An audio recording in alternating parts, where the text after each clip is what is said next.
तिकडे परभणी जिल्ह्यामध्ये 52 पैकी 52 मंडळांमध्ये अतिवृष्टी झाली आहे। सतत पाऊस बरसतोय आणि त्यामुळे सगळ्या नद्यांना पूर आलेला आहे। त्यातच सोयाबीन, कापूस, तूर, उडीद, हळद, ऊस या सगळ्याच खरीप पिकांचं प्रचंड नुकसान झालंय। मुख्यमंत्र्यांपासून सगळे मंत्री, नेते यांचे नुकसान पाहणी दौरे झाले, पण अद्याप एकही रुपयाची मदत मिळालेली नाहीये असा आरोप शेतकऱ्यांनी केलाय।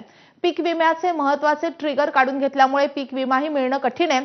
त्यामुळे नुकसानग्रस्त शेतकऱ्यांनी सरकार विरोधामध्ये आक्रोश केलाय। दरम्यान जिंतूर तालुक्यातील वरणा येथील नुकसानग्रस्त शेतकऱ्याशी संवाद साधलेला आहे आमच्या प्रतिनिधींनी।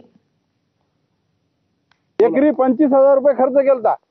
काहीच पाण्यानं सगळं नासून गेलेले। कर्जमाफी करीत नाही सरकार आणि भाव याचं काहीच आता आम्हाला भेटत नाही। मोबदला 7 आणि 8,000 रुपयानं काहीच होऊ शकत नाही अशी आमची नुकसान झालेली। आता जरी सोयाबीन आला असतं तर आम्हाला असं मारून कुटून लईत लई 7 ते 8,000 रुपये उत्पन्न झालं असतं। त्याच्यापेक्षा जास्त झालं नसतं।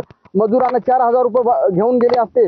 डायरेक्ट ते वावरात येत सुद्धा नाही म्हणतात बॅग तुम्हाला तुमचं सोयाबीन येऊ की जाऊ आम्हाला आमचे पैसे घट पाहिजेत काही घेणे नाही म्हणतात। माझं म्हणणं आहे की एकरी कमीत कमी 1 लाख रुपये द्यायला पाहिजे आम्हाला आणि आमचं जे कर्ज आहे ते कर्ज आमचं माफ करायला पाहिजे।